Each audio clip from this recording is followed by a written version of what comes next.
Hi there, everybody. This is Voss Graham. I'm CEO of Interactive Consulting Group in Memphis, Tennessee. I'm also designated organizational architect. Now, figure that one out. Now, I I want to help businesses grow a real business and a real enterprise, and that's what I've been doing now for 36 years. Is helping people get to that next level, and that's my purpose. Now, and I'm going to ask a provoking question today because I think it's very important. This is one of these hidden issues that leaders may not be aware of or may be aware of, but they're just ignoring it or they're doing something about it. But it's a big issue based on all the companies that I've worked with in the consulting business. I can tell you that this is a major issue if it's not dealt with early and often and well, basically every day. And that is the issue of, are you providing clarity or confusion to your workers? Now that's an interesting question. I know I had to come to grips with it because I could create more complexity in a heartbeat, which is more confusion than clarity. So I had to learn how to deal with that. And it's one of these things where if you don't find the missing piece to the answer to this question, then you've got a problem. So how can a leader take responsibility to change the situation within your team relative to clarity or confusion? So let's take a look at what happens when you're not dealing with complexity and the confusion that's brought about by complexity. Is well, there's a few things. One, there's a higher priority task are often being ignored by people who are focused on activities and tasks and getting things done and checking things off their list so that they can feel better about having less on their platter. These are people who are basically overwhelmed. They've got too many things on their plate, and they're not paying attention to the higher priority task. So another area is distractions, which is increasing every day, particularly with the advent of social media. sorry, social media. I'm talking about you. But if we allow it to control our lives and the lives of our employees, then we have a real issue on our hands. In that the fact that you can spend hours on checking out all the posts and whatnot in social media, and that's a distraction during the workday. So maybe you need a policy on using social media while you're at work. Uh, Another area is people feel less engaged and out of control when they have infinite levels of stress created by complexity. And complexity let me tell you, complexity is everywhere. It's in everybody's lives. I mean, it's even so bad even in the retail environment for the buyers. You go into a place where they sell tennis shoes. I mean, I don't know about you, but I'm kind of overwhelmed. I came from an era where we had maybe maybe two whole choices of the different kinds of shoes and maybe some colors, but it was usually a black or white kid's shoe, tennis shoe with canvas, and then they came out with leather, and then Adidas came along and gave us some other options and some other things. And anyway, what I'm saying is complexity. Now you see walls, literally walls of choices. Go down a grocery store, and you'll see just a complex myriad of items to select from. So, how do you determine which one is important? Now, that's from the buyer standpoint. But think about it from the standpoint of an employee. Employees have systems that they have to operate. They have computer programs they have to operate. Are they friendly for the customer, or excuse me, for the employee to input, or are they taking twice as much time? Now, as a former banker, I can tell you right now that it's very interesting to go to the bank these days. If you've had that opportunity lately, thank goodness for a lot of the automated deposit systems now. We don't have to go sit in line, stand in line at the bank, because basically the tellers today are not only taking our checks, but they're actually doing all the operations work of scanning the deposits and the checks in the deposit and putting them into the operations group right from the teller window. So it's no longer of a quick and fast transaction. It's all this additional work and finding the right accounts and all that kind of stuff. That it's all automated, but it's a manual input at that station, which then takes twice as long and backs up the lines. We didn't quite have that problem except on paydays and Fridays, where people got, and again, that's a payday for most folks. So it was just interesting to see the uniqueness of the complexity. And then you have lower levels of energy enthusiasm or evident in the workplace today due to this complexity or lack of understanding of what their job is, or they're hired for one job and they wind up in a different job that is a total mismatch for them, and they run out of energy early in the day. And that's something that we track with the assessments. Looking at, we've helped clients assign the right people to the right positions so that they're high energy all day, not just in the mornings when they show up for work, but they make it through the afternoon instead of falling into kind of an energy drain scenario by being mismatched for the job. And then the customers are also neglected in many cases. They're ignored.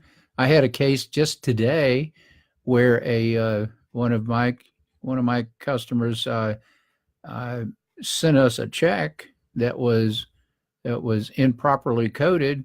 It was payable to us, but it was the wrong amount, and it had somebody else's invoice number. And we called and talked to someone who wanted a copy of the check that we received, so scanned it, sent it to him, and then we were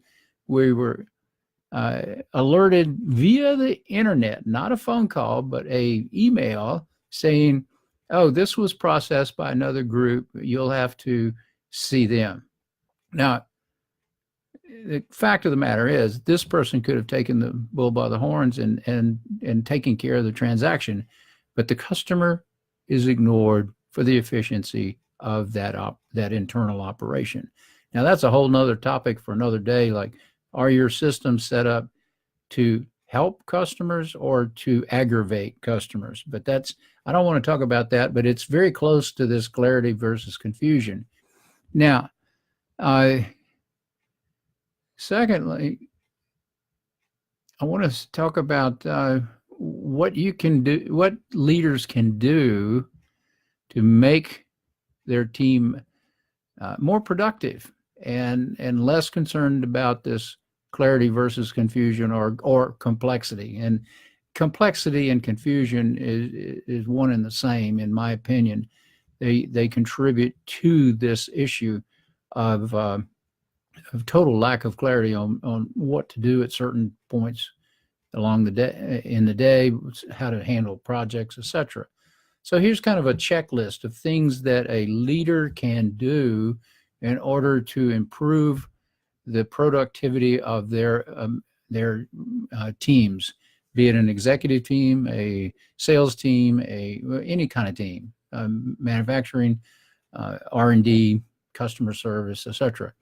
But basically, the leader has to create a vision of the ideal work environment that they want to see. They want a high-performing culture. They've got to create that. What does that look like? What does it sound like?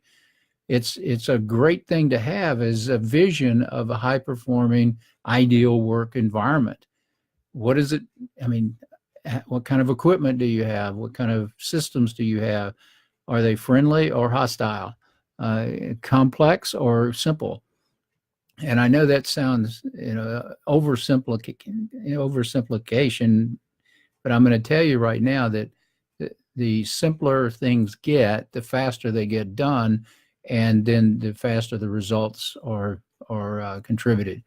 But don't make people hunt and peck and look for how things work and operate, particularly within your own company. So the next point is to communicate your vision to your team. I believe that leaders need to communicate that vision. They need to spend some time communicating exactly what it looks like, sounds like, and feels like, so that others can contribute in the decision making on a daily basis based upon how well that vision is articulated. And sometimes you need the people to actually join in and buy in and contribute to that vision. So you've got to share it, and then you've got to talk about it on a regular basis. Bring it up. It's the kind of the guiding light, your vision. The third area is to encourage your team to focus upon creating repeatable processes. Now, I can tell you as an entrepreneur, the last thing on my mind when I started running my company was figuring out processes. Yet I realized early on that I had to create processes to make things repeatable and easy to perform. And particularly when I took on staff, I had to explain how we did things. It's not like I just go out and do it like the entrepreneur usually does, but it's a case of, okay, we've got to have a process that we can teach to the people who are going to be responsible for delivering results, utilizing and using that particular process. And also, when I went through the strategic coach under Dan Sullivan, he was adamant. He says that is the biggest flaw in the entrepreneurial world, is not understanding how processes work. And I'm going to step back for just a second to just share a quick story. I remember having to learn a process for doing something that I always enjoyed, which is skiing. I actually was recruited to be a ski instructor on a deck in Baton Rouge, Louisiana, which is, there's no mountains, hills, or slopes in Baton Rouge, but you can have a giant carpet on a giant conveyor belt controlled by what looks like a garage door opener. And we would actually learn how to ski on the carpet by going back and forth. As the carpet moved under our feet, you could learn to do the actual ski turns. Now, what was interesting about this, in order to be certified, in order to teach this, couldn't just run out and start yakking about skiing without understanding the process. So I had to learn the process. And I remember that was a big deal, learning the process. And of a ski turn, of all things. A ski turn has at that particular time, there were like 5 different steps to the ski turn. But you had to know the steps, you had to know the positions that were ideal, and then any aberration from that, you had to understand what the effect was and how to control it.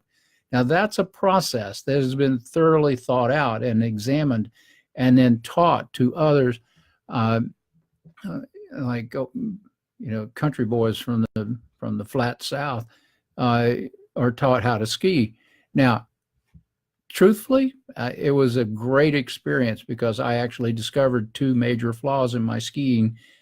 And once I corrected those, I was skiing even better when I went to the mountains. And it's all about process. There is a process for everything we do. In fact, I've learned that as the older I get and the more I see, everything we do is a process. Selling particularly is a process. Business development, marketing is a process. Campaigns for marketing, process. manufacturing process is in place, and you do the same things all the time, and it's a process. So the more we learn the process, the better off we are. The more we can document our process, the better off we are. But definitely how we can communicate the process to the people who actually are responsible for delivering the results gives us a heads up and an advantage in the marketplace over people who are just winging it all the time. Now that I want you to understand, I'm not limiting. Just because you have a process, you can always improve it. I'm a big believer in Demings and total quality, which is constantly tracking data and improving that data, or improving your system designed by your process to get even better and tighter and less variables, less variations and aberrations for that matter. Anyway, so then a fourth area, which is kind of interesting, is this complexity thing, and it's sort of like the phone call that I did today. That was a person who considered herself to be a specialist, or excuse me, it wasn't a phone call, it was an email. But that person considered themselves as a specialist that only did this one transaction. Well, I believe you need to assign experienced problem solvers to handle the exceptions to the rule, meaning that if in the re-engineering phase of businesses back in the 90s, they started looking at processes and realizing that they could re-engineer a lot of things. And what had happened is over time, exceptions became the structure of the processes and the systems that were being utilized. So therefore, people had to become specialists to recognize all the exceptions, and rather than have a general, consistent, ideal process, they had all these convoluted, complex scenarios and systems and multiple specialists and that sort of thing. What I'm saying here is that in many, many cases, and this was proven through the re-engineering phases of corporate restructures, is they discovered that you can develop a routine process. In fact, using the Pareto principles, you can probably find 80 to 90% of your process flow is the same. It's like constant. It's the same way every time you do it. But the system that is set up internally has been set up for handling all these exceptions, the variations, the aberrations, the things that are not standard. But those are just what they are. They're exceptions to the rule. They need to be handled by a more experienced person, a more experienced problem solver, somebody who can think and use critical thinking skills at a maximum level to figure out how to fix certain exceptions and deal with these aberrations. And when we do that, all of a sudden the core processes are running at much faster speeds. I mean, we saw cases of where it was taking anywhere from 4 to 6 weeks to handle certain transactions, which was ridiculous because when they tracked the actual time that it took, it was only maybe a cumulative 2.5 hours of actual hands-on work. The rest of the time it was passing around from department to department, specialist to specialist, and being approved or reviewed and that sort of thing. And those were all meaningless activities unless there was an exception. Where when they streamlined it and they went to the core processes and they allowed the core processes to operate, then the exceptions were handled by the more experienced problem solvers. That's a simple thing you can do. You can create that vision and then communicate it to the staff as to how you're going to handle these processes from now on. It's not going to be the passing of the buck and, oh, this is not my job, so I don't do that. Maybe the job is to handle all those type of situations, and then or pass it just internally to a specialist who handles that, or an experienced person who handles that particular problem. Everything else is handled the same way. Efficiency, productivity, optimization. And then the final area is the step that you can do is track the progress using stand-up meetings. Now, most of the time we have formal meetings, and it's unfortunate that we do that because most of the time formal meetings are a total waste of time. There are people in these meetings that don't need to be there, but maybe from a political standpoint, they're there, or they just want to be in the know, so they're there, that sort of thing. I believe it's much more important to have mini meetings, like stand-up meetings, where you can do it over a tabletop or in the hallway, but basically it's a brief encounter. And if you have virtual teams, you can do it on the phone. I know this is done on a regular basis using sprint processes where they communicate with each other as to, okay, here's what's going on, here's what I need, and here's the timetable for the results that we're projecting this week and or this day. I mean, sometimes it's daily, sometimes it's weekly, sometimes it's monthly, but they're always tracking the level of results and progress relative to a process, what is getting done, and people are in the know. They know what they need, they know what help they need, they know if they need interaction from other departments or other groups, they need help from the leader. All of these things can come up in these mini meetings, but they're quick, fast, and it leads to more effectiveness and efficiency within the organization because you're not wasting time with valuable people sitting around listening to things that they're totally uninterested in and have no direct bearing upon their own performance. But they're just sitting there because it's the structure, it's the thing to do, it's the way we've always done it.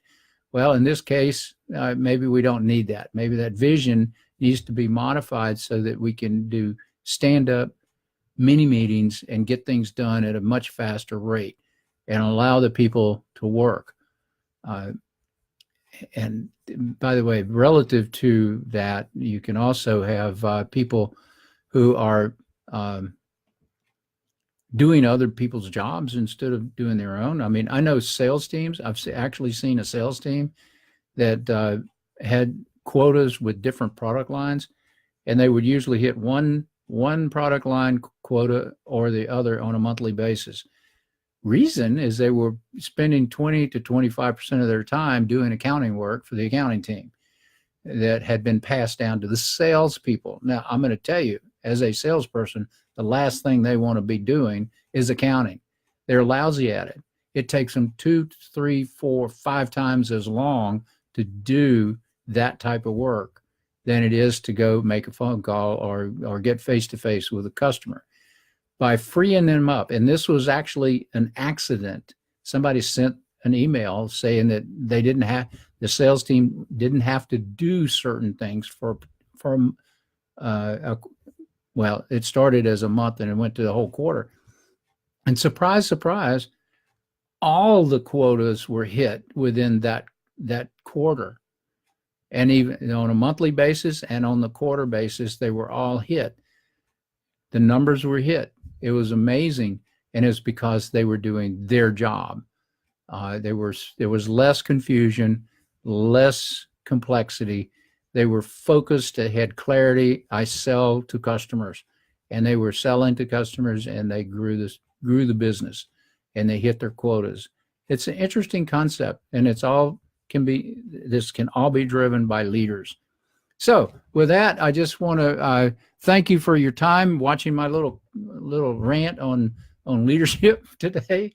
I'm going to do it as often as I can, and I want to share that if you would take a moment to put a comment down below relative to something that you want to hear about relative to business. I know the first video I put out, I got a response, and I answered that with the second video.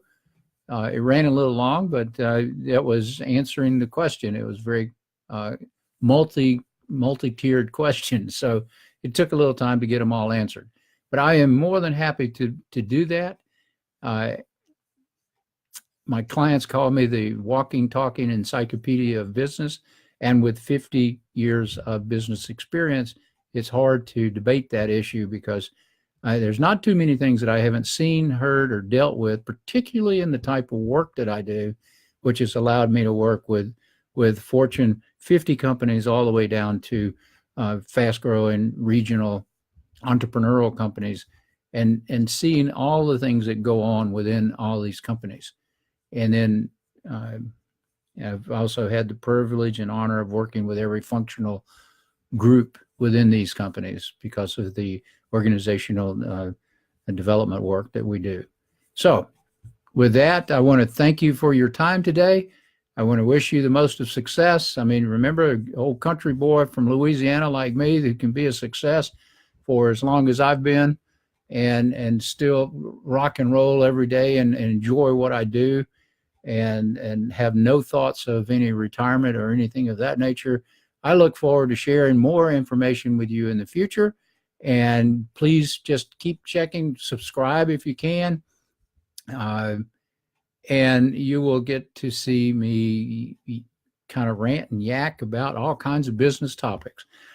With that, this is Voss Graham signing off for today. You have a great one, and I will talk to you tomorrow. Be good.